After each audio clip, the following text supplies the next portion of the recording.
podcast Isso Tem Uma História.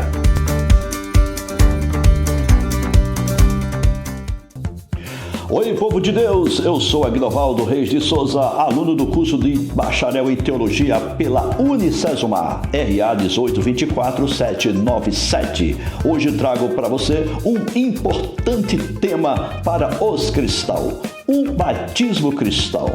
O batismo nas águas é um ritual de iniciação para aqueles que desejam ingressar no cristianismo?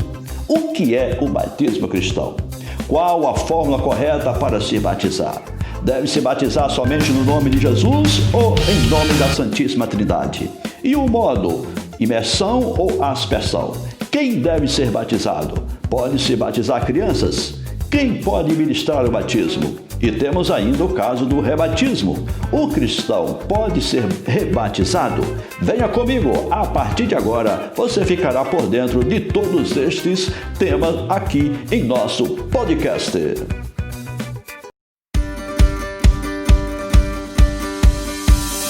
Podcast Isso Tem Uma História.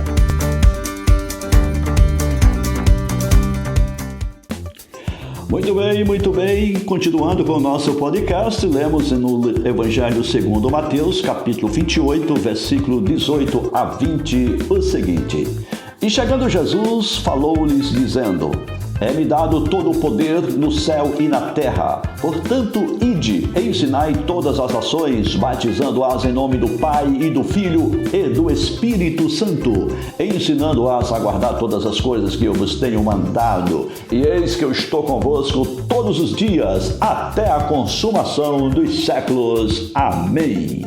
Este é o texto conhecido como o texto da Grande Comissão. A palavra grega usada neste texto para batismo é batizo. Isso significa literalmente mergulhar, afundar algo na água. Segundo o Wayne Grudem, o sentido emergir é adequado e provavelmente exigido para a palavra nos vários textos do Novo Testamento.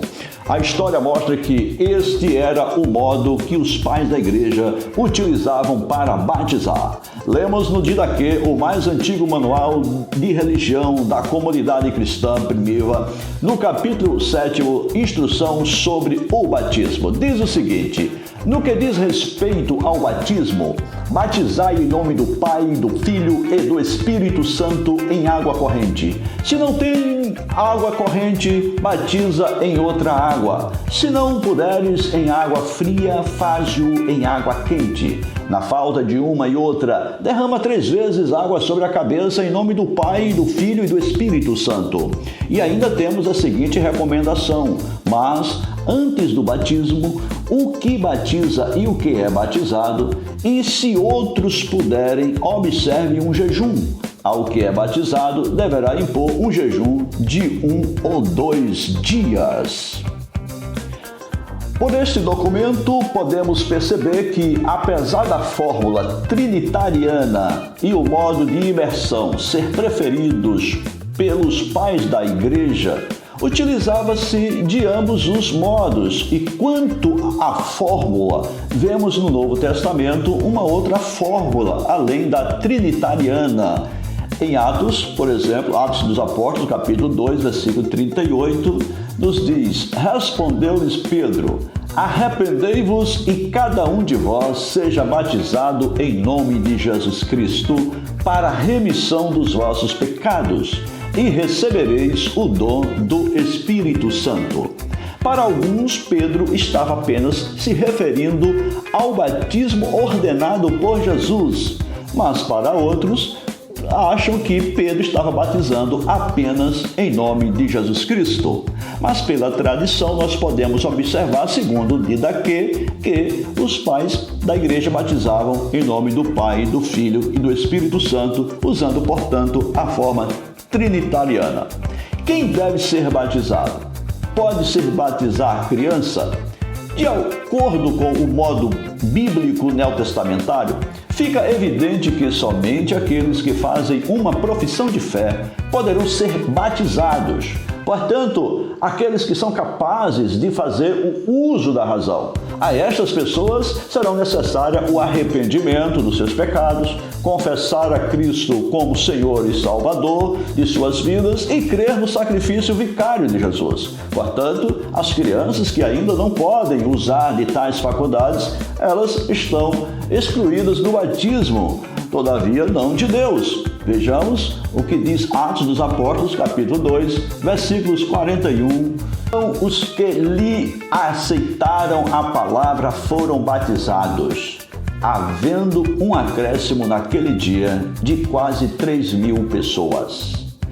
Ainda Atos dos Apóstolos, capítulo 8, versículo 12, lemos: Quando, porém, deram crédito a Filipe, que os evangelizava a respeito do reino de Deus e do nome de Jesus Cristo, iam sendo batizados assim homens como mulheres.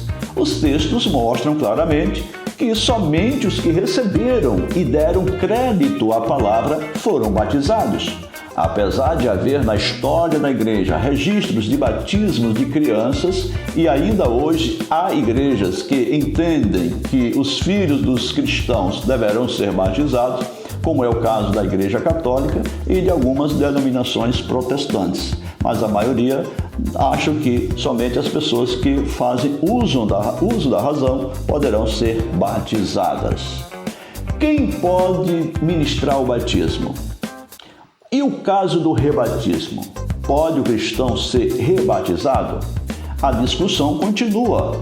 Há igrejas que somente o clero ordenado pode realizar o batismo, mas há outras que entendem que o sacerdócio cristão é universal, portanto, qualquer cristão em comunhão com Deus poderá exercer o seu sacerdócio. Na Bíblia não vemos nenhuma restrição quanto a isso. Quanto ao rebatismo, parece haver maior hegemonia.